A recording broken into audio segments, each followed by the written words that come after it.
Yo confieso que Jesucristo es el Señor ante Dios y los hombres, y ante todo el que lea este mensaje, gloria a Dios en las alturas. Gloria a Dios por tan bellas alabanzas. Bendiciones, hermanos, vida nueva, bendiciones, iglesia virtual. Alabamos al Todopoderoso por la recuperación de nuestra hermana Mariela. La oración eficaz del justo puede mucho. Toda la honra y gloria a nuestro Dios. Gracias, Señor. El rol que cada uno tiene que cumplir en esta vida.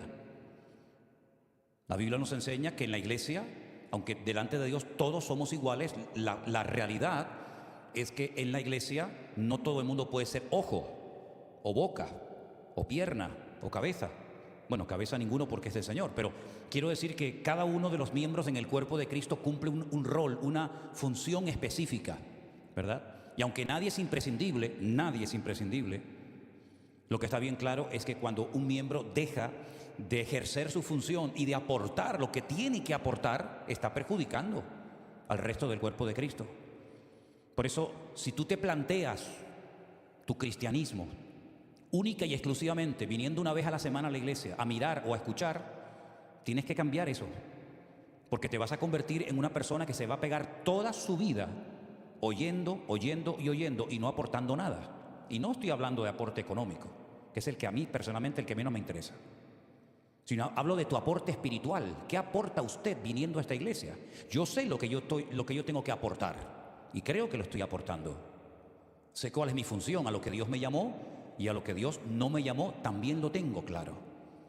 Pero usted tiene con el paso del tiempo que preguntarse, bueno, yo ya me he convertido, he entendido el Evangelio, he decidido venir a esta iglesia, si ese es su caso. Si no lo es, pues usted tendrá que orar para ver si es aquí o en otra. Y usted tiene que plantearse en algún momento de su vida cuál es su función en esa iglesia en la que el Señor le ha puesto. Porque simplemente como oidor, usted no va a terminar de desarrollar y de echar fuera, si me permiten la palabra, todo lo que usted tiene para aportar al cuerpo de Cristo. Es como si la mano se niega a trabajar. Bueno, hay gente que escribe con los pies, incluso hacen cuadros extraordinarios. El otro día, por cierto, vi a un muchacho tocando la guitarra con los pies que ni yo con las dos manos la toco como él. Pero no es lo normal. La guitarra no se diseñó. De hecho, la forma de guitarra tiene forma de mujer. Y no se tocaba en horizontal, sino en vertical, como si fuera un violonchelo. Y no tenía 6 cuerdas, eso lo hicieron los españoles. La guitarra es un instrumento de origen árabe que tenía 5 cuerdas y cuando vino a España los españoles le metieron una más, 6. ¿Verdad? Y se toca con la mano. Por lo tanto, usted tiene que saber cuál es su función dentro del cuerpo de Cristo. Ahora bien, para formar parte del cuerpo de Cristo hay un paso que es fundamental, insustituible, y es el de confesar, ahora hablaremos de eso, confesar públicamente que Jesús es el Señor. Y usted dice, eso es muy fácil, ¿no? Sí, pero no es, repita conmigo, Jesús es el Señor, amén, el siguiente, Jesús es el Señor, amén, el siguiente. No, vamos a profundizar un poco en el término. ¿A quién se le llamaba en la época del Imperio Romano Kyrios o Señor? Únicamente al César de Roma y a las divinidades que éste adoraba. Ese título no se le podía dar absolutamente a nadie. No había ningún sacerdote, ningún rabino, nadie en el mundo que pudiera osar atreverse a llamarse Kyrios, máxima autoridad, maestro, Señor, sino, repito, era única y exclusivamente para el César de Roma, que en cierto sentido era como el dueño de todas las almas, el dueño de todas las personas. Fíjense hasta qué punto llegaba esta gente, en esa egolatría, en ese afán de querer ser adorado, admirado, etcétera, que hasta sus caras, sus rostros, las acuñaban en las monedas. Y ellos consideraban que toda moneda que llevara su cara, su rostro, era de él. Dice, no, es que yo tengo moneda. No, usted no tiene monedas. Esas monedas son mías porque tienen mi rostro. Y ese era el origen realmente. El propietario era el que acuñaba su rostro en la moneda. Y ellos eran los únicos que podían ser adorados, reverenciados con ese título de Kyrios. Ahora, la primera vez que se tradujo la Biblia a otro idioma fue en Alejandría. Un descendiente de los seleucidas, cuando se dividió el imperio de Grecia, uno de ellos decidió tener en esa biblioteca mundialmente conocida un ejemplar de las leyes de los judíos. Porque ellos se dieron cuenta de que las leyes de los hombres, de los gobiernos, cambiaban.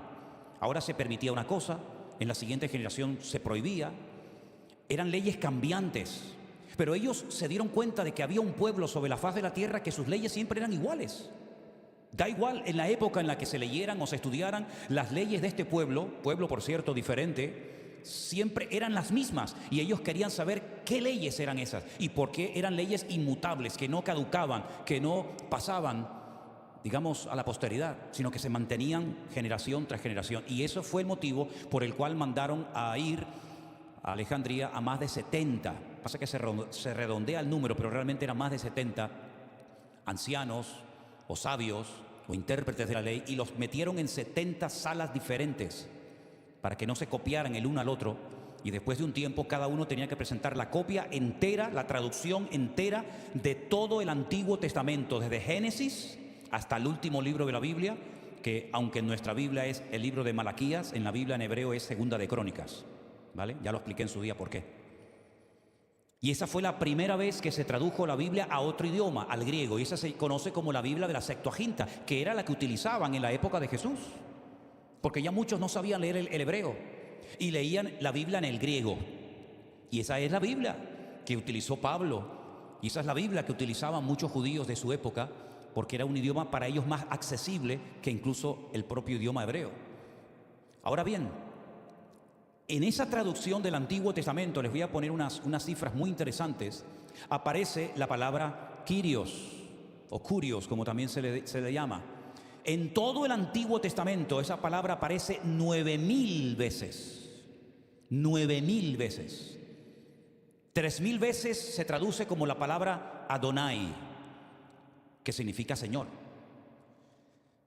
Y las 6,000 veces restantes se traduce con el nombre de Dios. En nuestras Biblias ese nombre se ha traducido por Jehová. En las Biblias de origen católico, una versión católica, se traduce como Yahvé. En otras Biblias se traduce como el Eterno, ¿verdad? Ese es el famoso tetragramatón, el nombre impronunciable de Dios. Es decir, que cuando los judíos leían la Septuaginta, la traducción del hebreo al griego, y se encontraban con la palabra Kyrios, sabían que se refería al Señor, sabían que se refería al Dios creador, al Dios de Abraham, al Dios de Isaac, al Dios de Jacob, es decir, a su Dios. No era una palabra que se utilizaba para hablar de un rey o de un profeta, sino era una palabra, un término que se utilizaba única y exclusivamente para referirse a Dios. Amén, hermanos.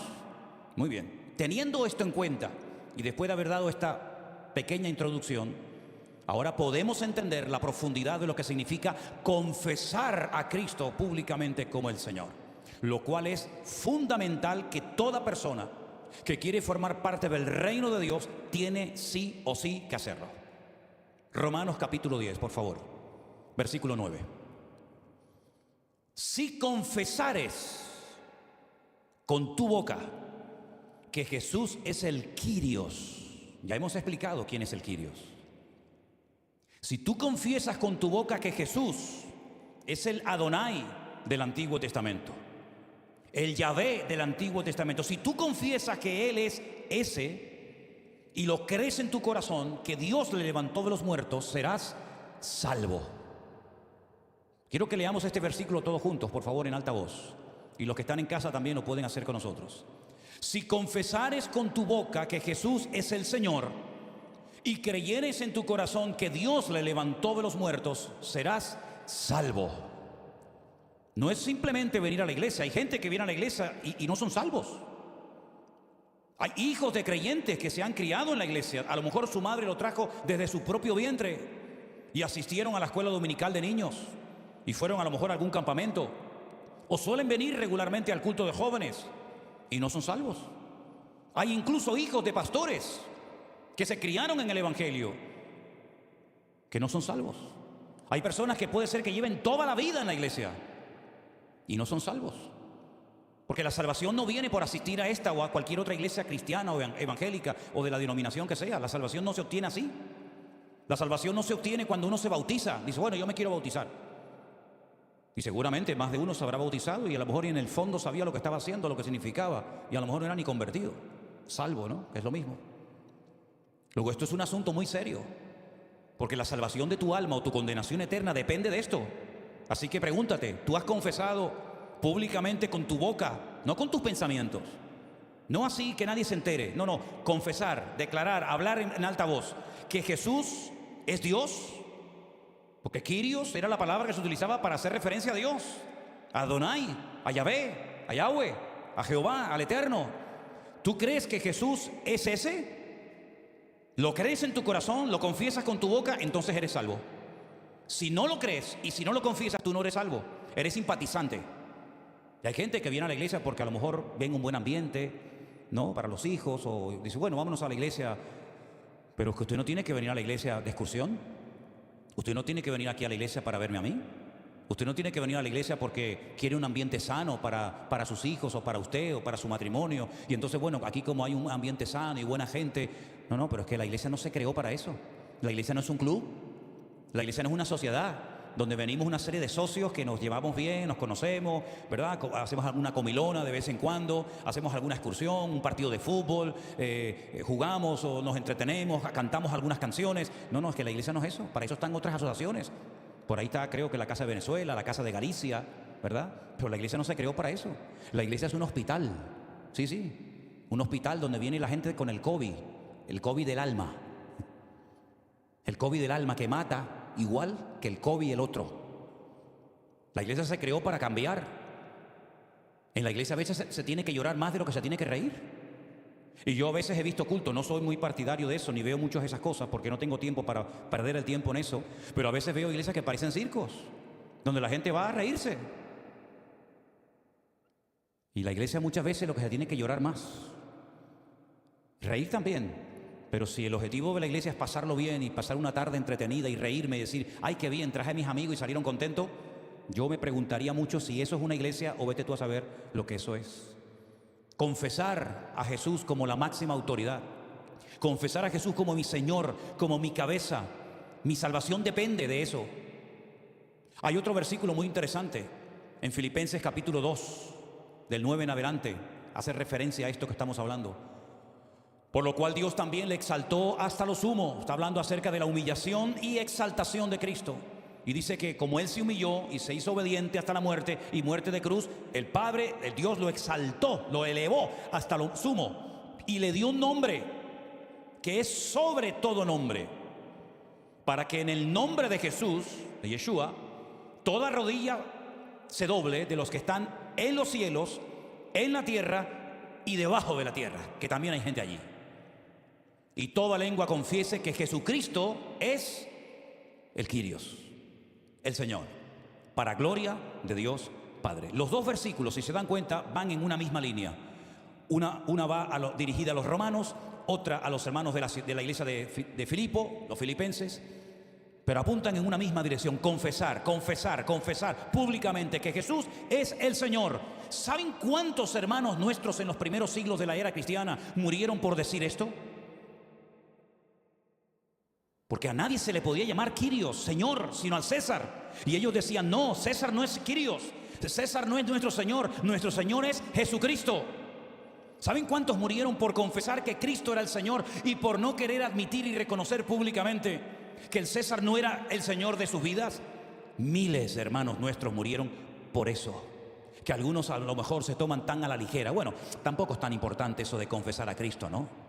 ¿Que no es importante? Mire, le voy a hacer un pequeño recorrido por algunos pasajes de la Biblia para que usted se dé cuenta de lo importante que es confesar a Cristo.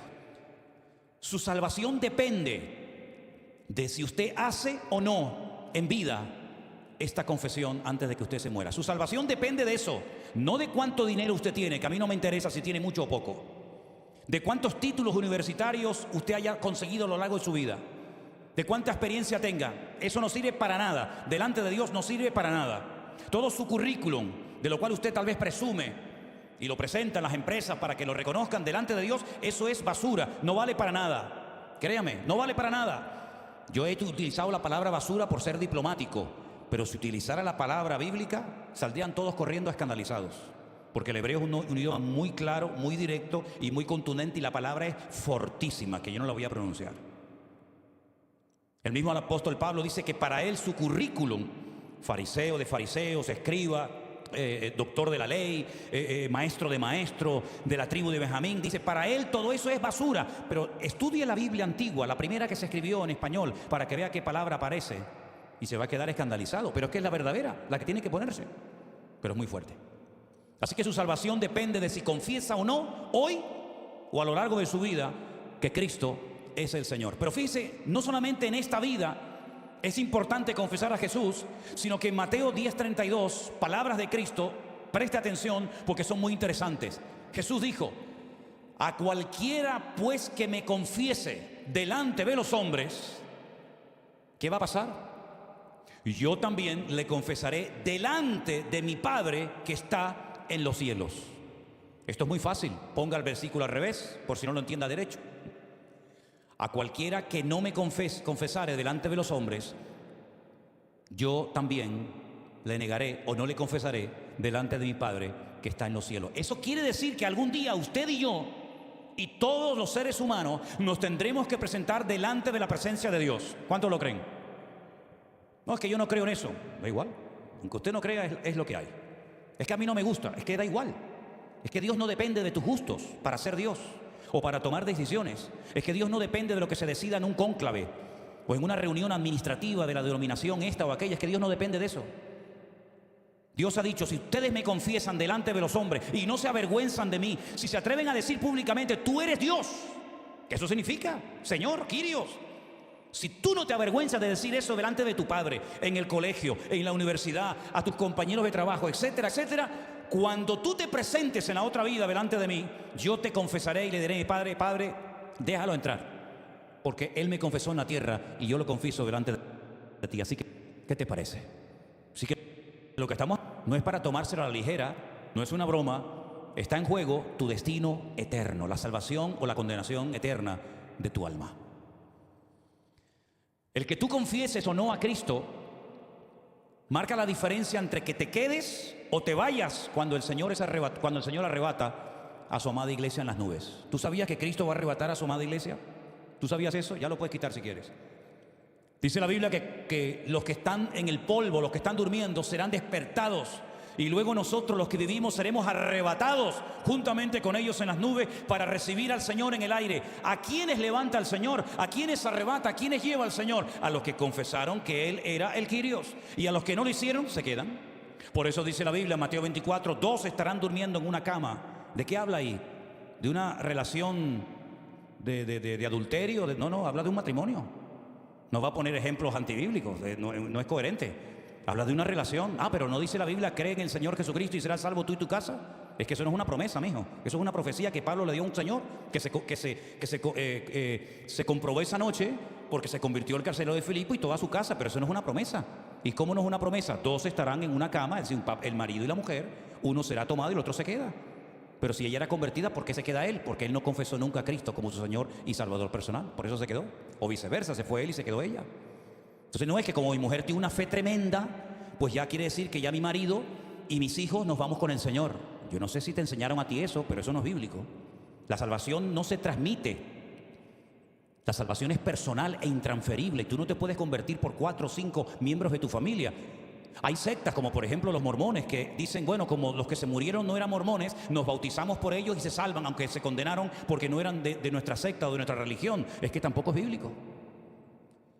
La salvación, repito, es intransferible, es personal. Si tú no te conviertes, tú te quedas. Por eso el que te vayas o que te quedes en esta vida depende de si confiesas o no al Señor Jesucristo como tu Señor y Salvador personal. Y ya sabes lo que significa la palabra Señor. Dios, autoridad, maestro, cabeza, etcétera, etcétera. No hay nada por encima de Él. Pero bueno, habrá otras maneras, preguntarán algunos. Habrá otras formas. Bueno, vamos a ver qué nos dice la Biblia. Hechos capítulo 4, versículo 12. A ver si esa pregunta tiene respuesta, que si la tiene, mírala. En ningún otro hay salvación. Pero esto descarta muchas religiones, claro, millones. En ningún otro hay salvación, porque no hay otro nombre bajo el cielo. No lo busques porque no lo va a encontrar. No hay otro nombre bajo el cielo dado a los hombres en el que podamos ser salvos. No lo hay. Pero es que yo pensaba que si yo me comportaba bien y si yo iba por aquí o hacía las cosas bien según mi religión, Bueno, eso es lo que usted pensaba, pero te vuelvo a decir, es que hay mucha gente que la han engañado. Y yo creo que una de las funciones principales por las cuales Dios me puso aquí y delante de esas cámaras, ¿saben para qué? Es para sacar a millones y a millones de personas de las mentiras que les han metido en la cabeza. Y gracias a Dios miles de personas están convirtiendo en estos últimos tiempos para la gloria de Dios. Y dicen textualmente, gracias a Dios por la palabra, pastor. Gracias a Dios porque han caído las escamas de mis ojos. Porque es tiempo de que se te hable claro el Evangelio. No hay otro nombre, no lo hay. Pero hay otro versículo aún más fuerte que este. Primera de Timoteo 2:5. Porque hay un solo mediador, hay un solo Dios y un solo mediador entre Dios y los hombres. ¿Y cómo se llama ese mediador? Ese intercesor. Ay, pero no era María. No. Pero es que a mí me enseñaron, y a mí también. Y a mí también me lo enseñaron. ¿Pero quién te lo enseñó? ¿Dios o los hombres? Los hombres, ¿verdad? Solamente hay un Dios. Y ahí creo que la mayoría estamos de acuerdo. Pero en lo que muchos no están de acuerdo es en eso de que hay un solo mediador entre Dios y los hombres. Y se llama Jesucristo, hombre. Así que no hay otro nombre, no hay otro mediador. Y la única forma de ser salvos y no quedarnos en esta vida y perder nuestra vida, nuestra alma eternamente y para siempre, es confesando públicamente que Él es el Señor para gloria de Dios Padre. ¿Cuántos dicen amén? Si prestaron atención a la lectura de esta tarde, en Apocalipsis capítulo 5, es tremendo este capítulo. Yo le pedí a Rafael que lo leyera entero. Antes de comenzar el culto le dije, bueno, es que es un capítulo muy largo, pero claro, me daba pena cortarlo, porque es que es un capítulo extraordinario, porque aquí surge un dilema, aquí surge una pregunta, y vamos a leer a partir del versículo 1. Y vi en la mano derecha del que estaba sentado en el trono un libro escrito por dentro y por fuera, sellado con 7 sellos. Y vi a un ángel fuerte que pregonaba a gran voz, ¿quién es digno de abrir el libro y de desatar sus sellos? Todo esto está pasando en la otra vida, allí, en esa dimensión diferente a la nuestra. Un libro que está escrito por dentro y por fuera, nadie lo puede mirar, nadie lo puede leer, ¿verdad? La pregunta recorre el cielo, ¿quién es digno de abrir este libro, de desatar sus sellos? Y la respuesta es tremenda, ninguno, ni en el cielo, ni en la tierra, ni debajo de la tierra, podía abrir el libro, ni aún mirarlo. Y mira que hay gente en el cielo, está Pablo, está José, está María, ¿quién más? Está Abraham, ¿quién más? Moisés, Jacob, José, Noé, miles, millones, pero dice que no había ni uno digno de abrir el libro ni aún mirarlo. Y entonces dice, yo lloraba mucho porque no se había hallado a ninguno digno de abrir el libro, ni de leerlo, ni de mirarlo. Y uno de los ancianos me dijo, no llores. No llores. Mira los títulos que vienen ahora. He aquí el león de la tribu de Judá, la raíz de David, ha vencido para abrir el libro y desatar sus 7 sellos. ¿Cuántos dicen por favor un fuerte amén? Gloria a Dios. Ese era el único digno de poder abrirlo, leerlo, mirarlo, compartirlo, el único. Y miré y vi que en medio del trono de los 4 seres vivientes, en medio de los ancianos, estaba en pie un cordero como inmolado, que tenía 7 cuernos, 7 ojos, los cuales son los 7 espíritus de Dios enviados por toda la tierra. Y vino y tomó el libro de la mano derecha del que estaba sentado en el trono. Y cuando hubo tomado el libro, los 4 seres vivientes, los 24 ancianos, se postraron delante del cordero, se postraron delante del cordero. Es interesante notar que cuando Pedro va a la casa de Cornelio, el centurión romano, y se postra y le dice, no te postres, adora a Dios. Pero ahora el Cordero, ¿quién es el Cordero? El Mesías, el Señor Jesucristo. Se postran delante de Él los 4 seres vivientes, los 24 ancianos. ¿Quiénes son estos 24 ancianos? Pues 12 representantes de cada una de las tribus de Israel y los 12 apóstoles del Cordero, en total 24. Todos se postran delante de Él. Todos tenían arpas y copas llenas de oro, de incienso, que son las oraciones de los santos. Cantaban un cántico nuevo diciendo, digno eres de tomar el libro y de abrir sus sellos, porque tú fuiste inmolado y con tu sangre nos has redimido para Dios de todo linaje, lengua, pueblo y nación, y nos has hecho para nuestro Dios reyes y sacerdotes, y reinaremos sobre la tierra. Y miré y oí la voz de muchos ángeles alrededor del trono y de los seres vivientes y de los ancianos. Su número era millones de millones, que decían a gran voz, escuche, el cordero que fue inmolado es digno de tomar el poder, las riquezas, la sabiduría, la fortaleza, la honra, la gloria y la alabanza. Pero ¿quién es este cordero? ¿Quién es este personaje que es digno de recibir toda la gloria, la honra, la alabanza? ¿Quién es? Porque dice la Biblia, al Señor tu Dios adorarás y a Él solo servirás.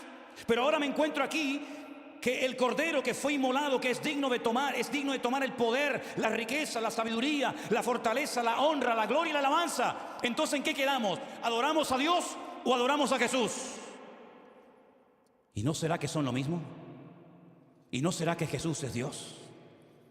Porque si no fuera Dios, esto sería idolatría.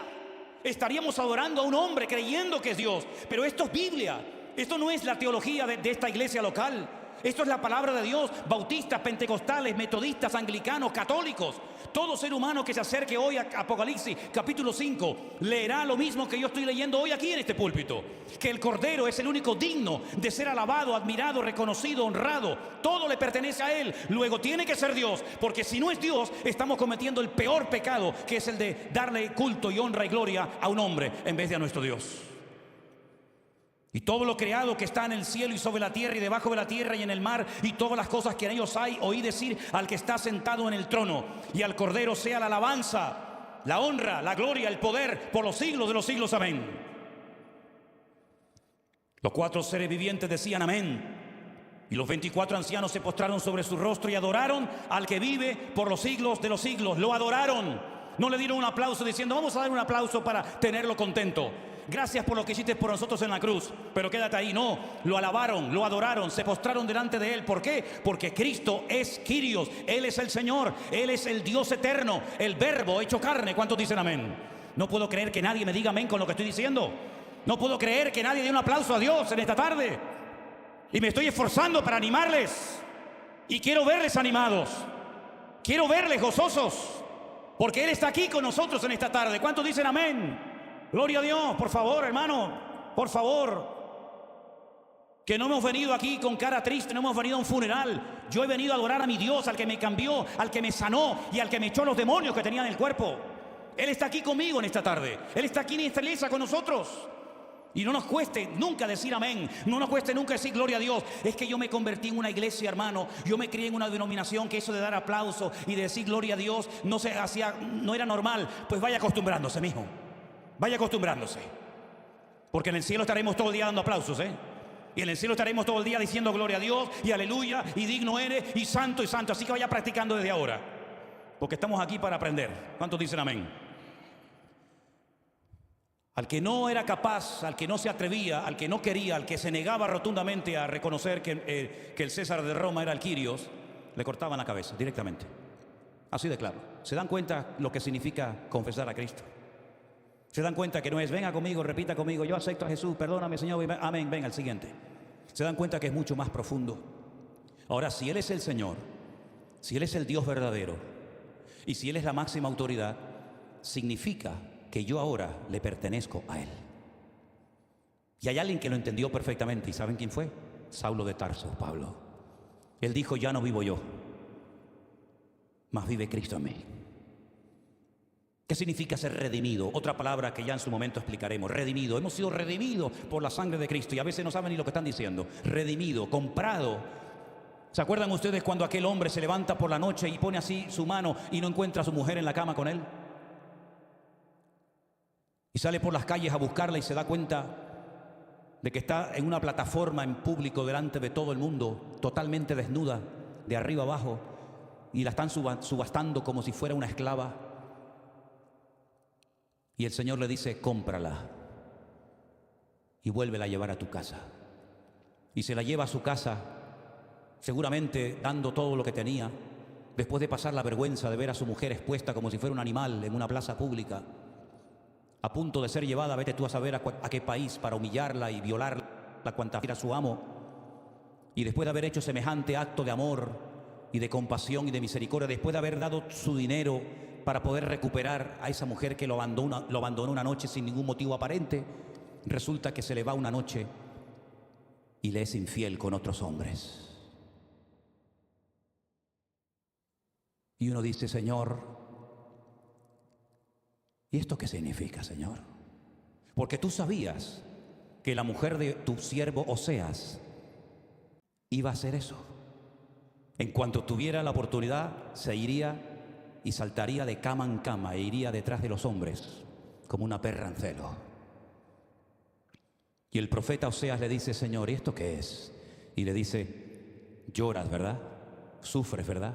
Lo pasas mal, ¿verdad? La amas y te abandona. La compras para que nadie se la lleve como esclava y te abandona.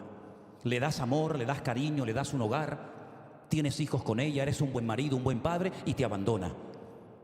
Y estás llorando y sufriendo, ¿verdad? Pues déjame que te diga algo. Eso es lo que lleva haciendo durante mucho tiempo mi pueblo Israel conmigo. Que los saqué de Egipto, los compré de la mano del faraón, abrí un mar rojo para que pasaran por en medio. Cuando querían agua, hasta de las piedras hacía que saliera agua. Cuando querían carne, traía codornices por montones para que comieran y se saciaran. Cuando pedían pan, les mandaba lluvia de pan del cielo. Los defendí durante el día, estuve con ellos, los bendije, los prosperé, les di mi palabra, me revelé a ellos, les di todo cuanto podía desear tener un pueblo en esta vida.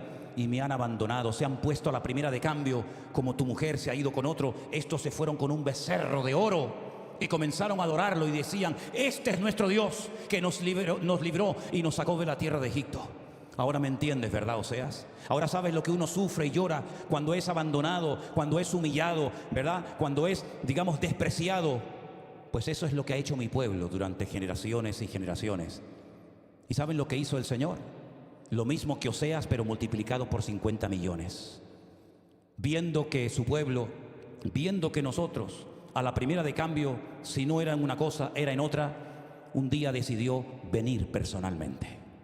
Vino personalmente, se humanó, tomó forma de hombre y nació como cualquier criatura y estuvo en el vientre 9 meses esperando, como tiene que esperar una criatura para nacer. Y a los 9 meses nace y espera hasta los 30. Y cuando empieza su ministerio, comienza a sanar a los enfermos, a echar fuera demonios, a levantar muertos de las tumbas, a hacer milagros espectaculares, demostrando como Oseas que Él es un Dios de amor, un Dios de misericordia, lento para la ira, grande en misericordia. Y cuando llegó el momento de decir, bueno, ahora hemos entendido el gran amor de Dios, me llevan ante Poncio Pilato, ante uno que se llama el Quirios, y le pregunta la autoridad, ¿a quién queréis? ¿A vuestro rey? ¿O a este desgraciado llamado Barrabás? Y se fueron detrás de Barrabás, del peor, como tu mujer, Oseas, se ha ido detrás de lo peor, teniendo lo mejor en su casa y no valorándolo. Y ese es el amor de Dios. Él lo hizo todo por amor a ti y por amor a mí. Y lo único que nos pide es que si confesares con tu boca que Jesús es el Quirios, es el Señor, serás salvo. Nada más. Yo haré lo difícil, les dejo a ustedes la parte fácil. Mi pregunta es, en esta tarde, ¿estamos dispuestos, todos los que estamos aquí y todos los que están en casa, estamos dispuestos a confesar, no solamente a creer en el corazón, sino a confesar con nuestros labios, con nuestra boca, que Jesús es el Señor? ¿Estamos dispuestos? Esa es la diferencia entre salvación y nación. Dios, cuando lleguemos a su presencia, no te va a preguntar, ¿cuántas veces fuiste a la iglesia? ¿Pagaste los diezmos? ¿Te hiciste miembro? ¿Cantaste alguna vez en la plataforma? ¿Compartiste la palabra? ¿Cantabas bien? ¿Predicabas bien? Él no te va a preguntar nada de eso. ¿A qué denominación pertenecías mientras estuviste en la tierra? Él no te va a preguntar nada de eso. Él solamente va a querer saber si tú te atreviste a confesarle públicamente delante de los hombres como tu Señor y tu Salvador. Y entonces, y solamente entonces, podrás pasar de muerte a vida. Cierra tus ojos en esta tarde ahí donde estás. Y si hay alguien en casa o aquí con nosotros en esta tarde, que cree que Jesús es el Señor, que cree que Jesús murió y resucitó al tercer día, pero no lo has dicho, no lo has